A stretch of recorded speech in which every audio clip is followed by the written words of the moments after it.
Why Derek Carr and the Saints are off to a historic start. Exactly how is Klint Kubiak doing this? How is the Saints offense doing this today? Ladies and gentlemen, we are on ESPN.com. The great Ben Solak, an article he posted yesterday. Now, this is free, okay? This isn't behind any ESPN paywall, so, journalistic ethics are still strong here, all right? It's a public article.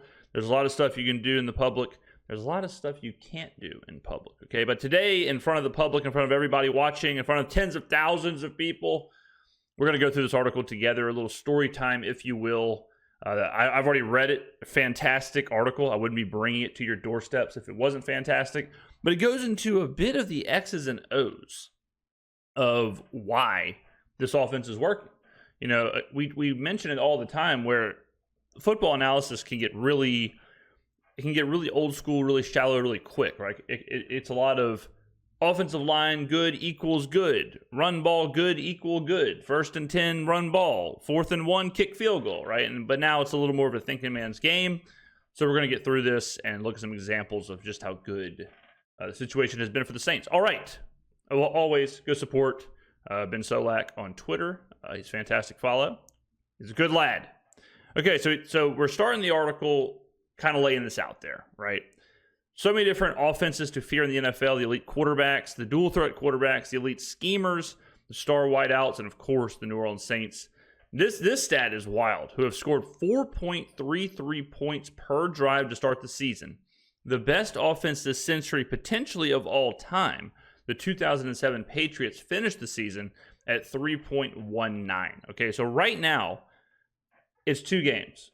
But right now, the Saints are way better than the 07 Patriots offense, which is insane. Will they continue this? No, they will absolutely not. But if they're anywhere near 3.19, then you're talking about a generational offense. All right, so we keep going, a little bit of context, keep going. All right, so in the last-ditch effort to fix the offense, Allen did something that hadn't been done in New Orleans since 2005. I see Ben has been watching the channel because this is such an interesting point. You don't really think about it. Sean Payton gets to New Orleans. We all know what happens. Him and Drew Brees stay for a long, long time.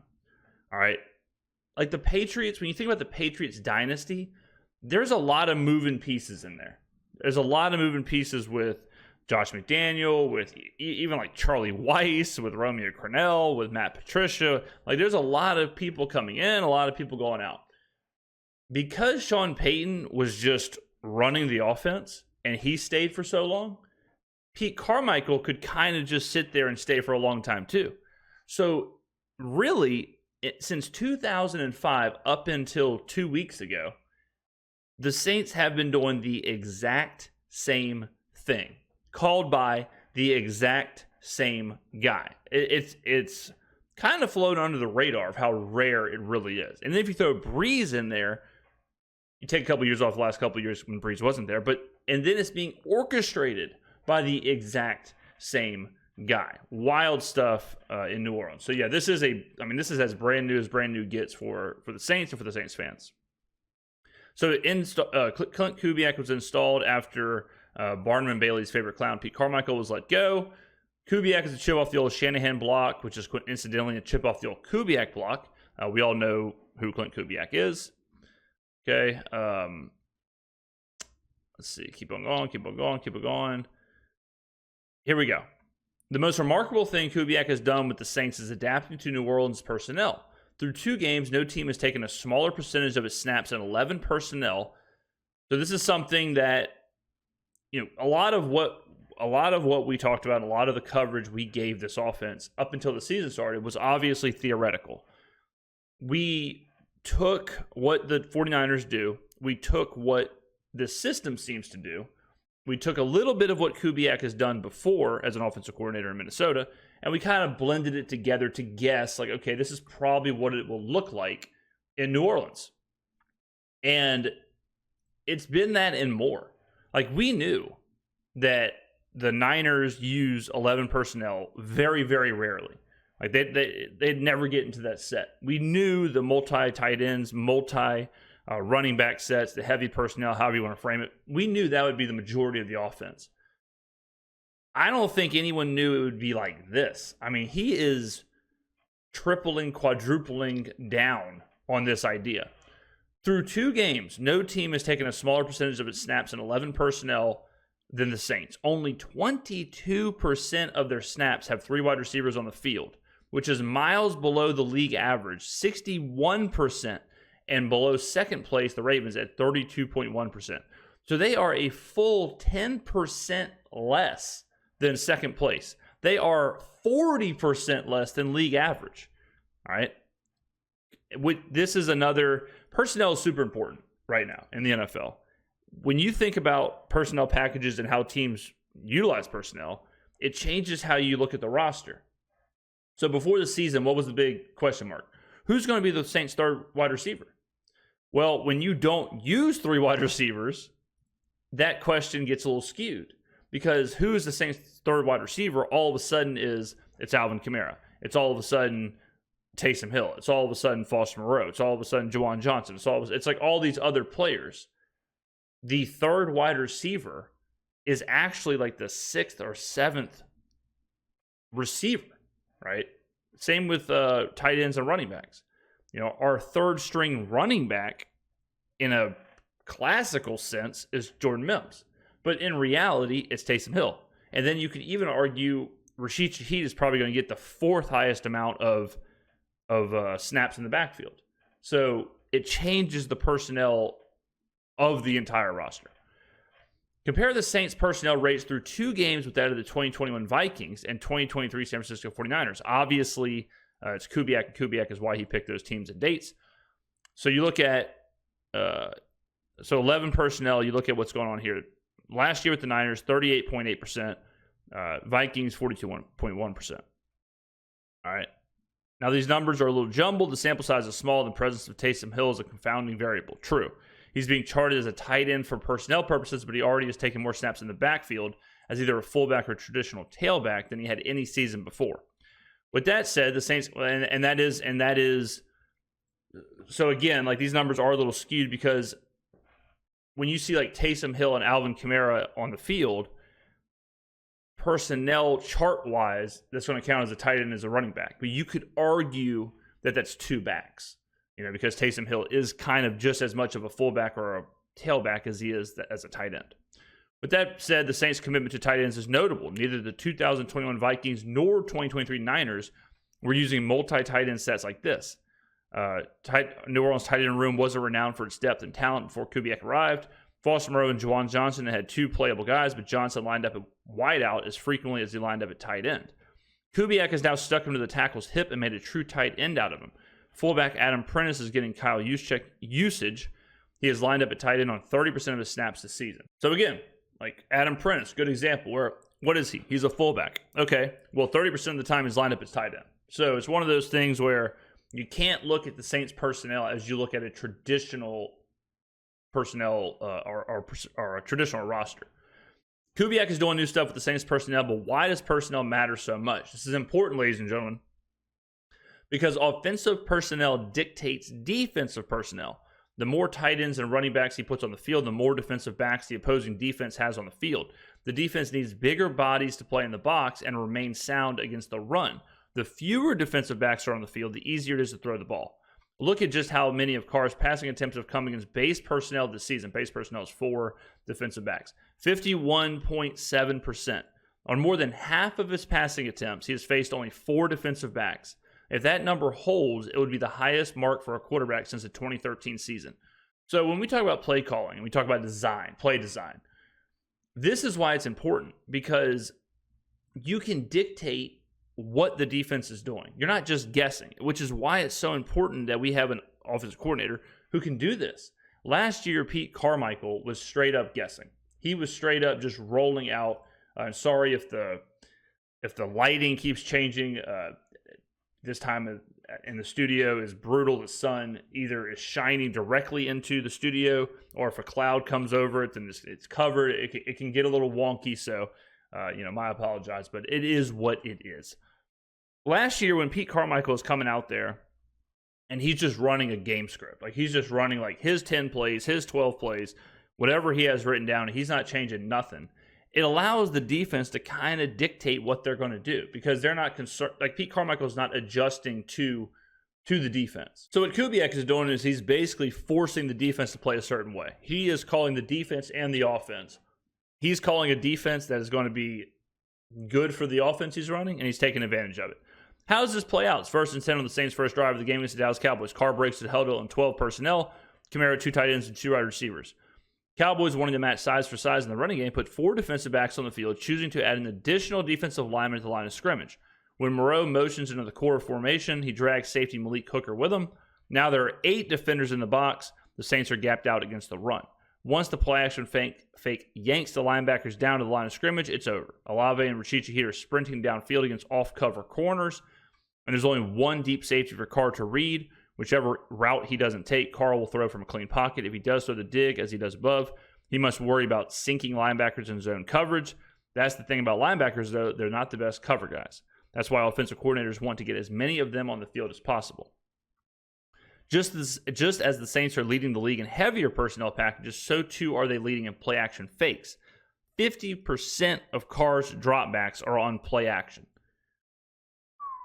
50%. The cool thing about heavy personnel packages is that teams don't need the play fake to get the same effect on the defense. Here's a snap of 21 personnel from week 1, 2 running backs, Kamara and Prentice, along with 1 tight end and 2 receivers. Again, Carr is under center. Again, the Panthers have only 4 defensive backs on the field, but this time Kamara sprints out of the backfield before the snap, taking linebacker Shaq Thompson out of the middle of the field. So we'll go ahead and play this because it's important to show the pre-snap motion and all of that, right? So you can obviously see it, right? Like, you can see Kamara motion out, Thompson goes with him. Okay, right there. Boom. Now Thompson's out of the middle of the field.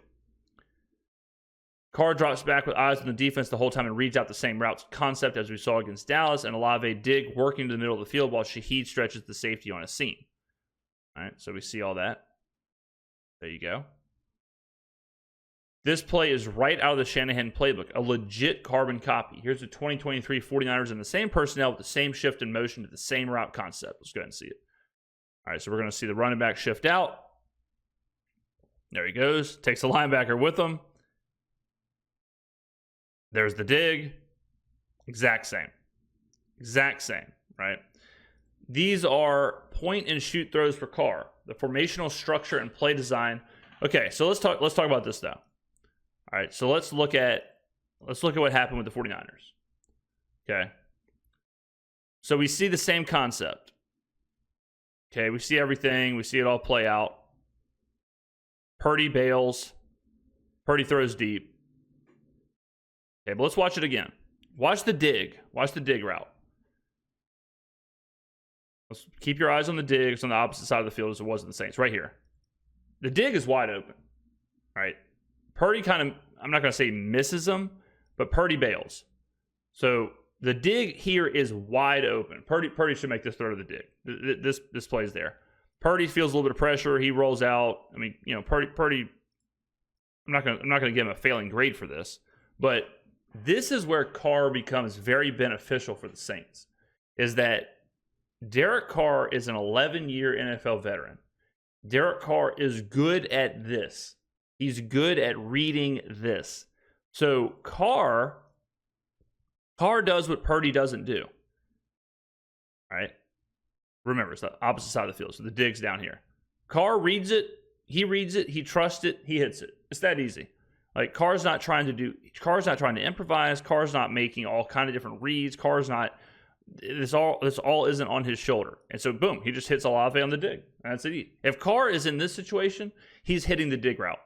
100%. If Carr is playing for the 49ers on this play right here, he reads this, he understands it, he feels it, and he's letting go of the ball there. And it is what it is. So that's a benefit of having Derek Carr as our quarterback in this offense. The formational structure and play design will always, in theory, displace the zone droppers in the middle of the field and control the post safety. There are tons of space to throw in the middle of the field. That is and always has been the magic of the Shanahan offense. What Carr is bringing to the Kubiak offense is an aggressiveness to push beyond that easy button. For most of his career, Derek Carr and aggressiveness did not go into the same sentence. He has been more aggressive passer the past few years, but often his aggressiveness is reserved for low percentage third down heaves. He has always been too risk averse to hunt big game on early downs. What a crazy sentence there. Christopher Hitchens would be proud right here. This is David Foster Wallace rolling in his grave, which is why the 70-yard touchdown to Shaheed on the first down against the Cowboys is so cool. This is another play-action fake from under center with heavy personnel. Olave is running the dig behind the vertical route from Shaheed. This isn't a totally clean look for Shaheed's big post. There's one safety atop his route from the jump and another safety climbing the hashes to meet him downfield. Before the season, if you would have given me 20 guesses as to which quarterback threw this absolute peanut of a deep ball against the look, I don't think I would have guessed Derek Carr. Go ahead and watch it. So this kind of, and Solak is going to talk about here what we just talked about. I mean, Jesus, what a throw. I mean, what a throw. Watch this every day, ladies and gentlemen. Look at this. Look at look at Shaheed here when Carr lets this ball go. I mean, as perfect of a pass as you can get. But this part right here is exactly what I was just talking about on the last play. Carr is all in. Like, Carr just trusts this. Carr just believes in this. Carr just believes in 1 + 1 right now equals 2. And if he sees the 1 + 1, okay, sure. He's trusting. And it's crazy that he's only been in this, like, this has only been a thing for a couple months now since Kubiak showed up. This has not been something that all of these guys have been in for that long. So the fact that they have bought into this extent, because you cannot have the success that the Saints are having right now without being completely bought into this system. And it's obvious that they are completely bought into the system, specifically Derek Carr. Derek Carr, like Solak mentioned, has been risk averse on these early game situations. Now, he's letting it go. Why? Because he believes in it. He believes that, okay, this is going to work. I trust that this system is going to have to make this work. So he is stripped of any of the second guessing, the hesitation, any of that. And he's just out there balling. Carr is on pace for a season far beyond even his 2016 or 2020 numbers, but his production will almost certainly regress. Yeah, sure. I mean, 100%. Again, we don't expect to be over a yard and a half better than the 07 Patriots, or not a yard and a half, a point and a half better than the 07 Patriots. That's the thing about passing out of heavier personnel, passing out of play action, and passing against base personnel. It all works so much better when teams have a lead. True. Like, this is a question that the Saints will have to answer. The Saints don't have very many questions, right? A lot of the questions we had pre-snap, a.k.a. preseason, it's a little gambling terminology there. A lot of those questions have been solved. Like the question of the offensive line, the question of Carr, the question of Kubiak, the question of Kamara. That's all done with. Those questions have been answered. They're no longer questions. The new question is, what does it look like if the Saints are playing from behind? What does it look like if the Saints can't run the football that well? What does the offense do in those situations? That is the new question, right? If you're down 17-0 or something happens, all of a sudden you can't do this. If you're running the football but there's stuff in you and you're not running to the success you expected to run to, all of a sudden you can't do all this, right? You can't do this, certainly not to the level, the efficiency levels that you're doing it now. So that's the current big question the Saints have to show us. It all works so much better when teams have a lead, or at the very least on a neutral game script. All the plays I've shown of the Saints offense through 2 weeks have been first quarter plays, because passing designs and performance while up multiple scores just aren't as nearly as predictive or interesting. True. Of course, play action worked well when you were in heavy personnel up by 28 points in the third quarter. The other guys think you were running the clock out. According to NFL Next Gen Stats, 74% of Carr's dropbacks this season have come while the Saints have a win probability greater than 75%. Not surprising, because the Saints haven't trailed, but the Saints also have put the game away basically at halftime. Jake Haener's played in each game, right? In general, dropbacks at higher win percentages produce more expected points. This makes total sense. More yards per attempt and a better completion percentage. Makes sense. He has only dropped back on 7 third downs, which is fewer than every quarterback in the league, including those who have only started one game. Shocking stat right there. What now? The question I find myself asking, what will this offense look like when it's forced to more neutral scripts? Say the defense has a bad start, suffering from an unlucky turnover, and suddenly it's 17-3 in the second quarter. They can't just never get into 11 personnel as they have so far this season. And wide receiver 3 right now is Cedric Wilson or Mason Tipton. True. Will the Saints drop back pass protection hold up? This is another. So, again, the offensive line has been asked to do what the offensive line is good at. They've been protected, no pun intended, from what they can't do well. But if the game script isn't there, will the offensive line be forced into what they can't do very well, which is pass protect? Okay, so all of a sudden, will it just have to be more of a normalized Derek Carr drop back pass kind of design, which then forces the offensive line into more of a normal drop back pass protection, which we've seen in the past they can't do very well. If Carr's performance hasn't been the biggest surprise of the Saints offseason, then certainly has been the play of the offensive line. Both tackle spots were big questions. Both guard spots had veteran players, but neither was known as a plus starter. The displacement this group is getting in the running game is a sight to see. Kamara's life has never been better. Only J.K. Dobbins has more rushing yards before contact this season than Kamara. No back with at least 10 carries has been contacted behind the line of scrimmage less than Alvin Kamara. The running game is humming. The magic right now is in double teams, which now watch how frequently and easily combination blocks are climbing to the second level. Just go ahead and take a look. Okay. Yeah, so there you go. I mean, it's a thing of beauty. I mean, to watch this right here, it truly is a thing of beauty. And this is another thing that we've mentioned before of it isn't just left guard versus defensive lineman. It isn't just center versus defensive lineman. It isn't just Trevor Penning versus Micah Parsons. It's not that anymore. It is this kind of scheme of how can we put these people in position to be as successful as possible, whether that's double teams, whether that's second level, whether that's pulling, whether that's motion, whether that's misdirection, whether that's whatever, right? And we're seeing the Saints do that at a very, very high level. Allowing Fuaga to get downhill in the running game has been a masterstroke for his NFL onboarding, as he was a right tackle in a run-first offense in college. So too does a heavy dose of downhill run blocking help Trevor Penning, who has still been shaky when asked to drop in traditional pass protection this season. The Saints are protecting their bookends while also maximizing their respective strengths. This is playing to your personnel. This is, what are these guys good at? What are they not good at? Okay, well, let's put them in mostly situations where they can use their strengths and we can hide their weaknesses. Passing game gets all splashy headlines, but defenses will start to catch up on the designs and machinations of the offense. Shaheed will get more respect from safeties. Linebackers will clue in on the Olave dig. Defenses will try and force the Saints to beat them with targets to Moreau, Hill, Johnson, and Kamara. Some of the win will leave New Orleans sail. It just has to. Again, 4.3 points per drive, 15 100%. What gives me faith, now, this is what I've been kind of saying in the comments section, is that it's easy to sit here and say, like, the Saints can't continue this. Derek Carr can't continue this level of play. On a certain level, I agree. Just like Solak mentioned, like, I don't think we're going to have 4.33 points per drive. I don't think we're going to score on 30 consecutive scoring drives. But this is the system. Like, the system will continue. This design, this philosophy will continue. And if the design and the philosophy continues to a certain level, this will be sustainable. Even if it drops a little bit from these like astronomical numbers, even if that happens, there's a lot of hope and confidence that most of this will remain. What gives me faith that the Saints can sustain serious offensive success, that was a real Sally selling seashells at the seashore. Saints sustain serious offensive success. Jesus Christ. Not record-setting, mind you, but still quality success is how well they're running the football. It's with the ground game that offenses punish those defenses that stay in lighter personnel to defend the play-action pass.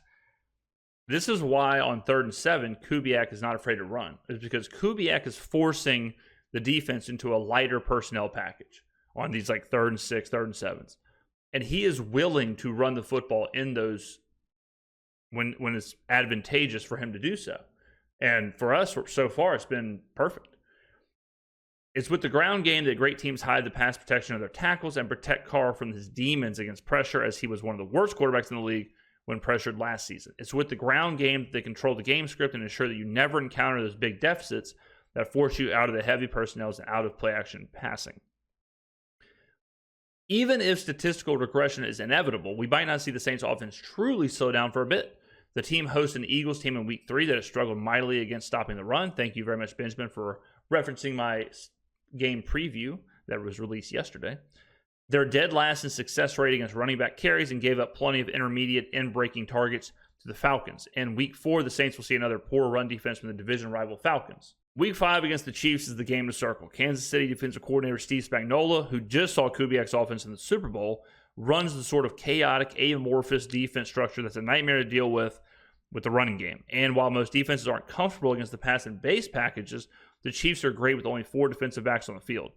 Shortly thereafter, New Orleans will face the Bucs, and if Kubiak can do to the Bucs, with whom the Saints currently share the division lead, what he's done to the Panthers and the Cowboys, the Saints can ride this offense all the way to the NFC playoffs, 100%. So, yeah, we'll see with Spags. We'll see with the Chiefs, because the Chiefs are defensively kind of set up to defend this style of offense, and Spags certainly knows this style of offense with how Kansas City and the Chiefs have played in multiple Super Bowls. Okay, so that is a good one for us to see just how this is going to work out. But again, ladies and gentlemen, the reason I love this article, but the reason I really like it is because it shows you, it quantifies what we're talking about week in, week out, day in, day out. It's one thing for me to say, well, play action this, or well, zone run scheme this, or 11 personnel this, or multi-backs this, or multi-tight ends this.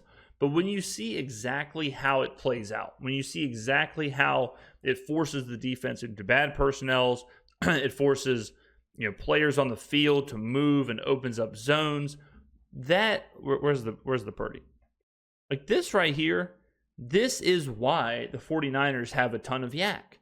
Because on this dig, I think this is Ayuk. On this dig, if he throws this ball and he hits him right here, like look, if he hits him right here, the space that he has, that's why they have so much yak, is because when the design of the play is to get players in space. That is the whole point. So when players are in space getting the ball, they are going to increase their yards after the catch. 100%. It's a beautiful thing. We are learning on this channel today. My God, I gave y'all a 35-minute thesis on EPA quarterback numbers, rankings. I mean, there were some insane charts and graphs and analytics being tossed around here. I believe it was yesterday. Yeah, it was yesterday. And then today, even more analytics, charts, graphs, and whatnot. So we're learning football, ladies and gentlemen, one day at a time over here. Thank you very much for watching. I hope you enjoyed it. Get on down in the comments below. TGIF, happy Friday, and I will see you in the next video.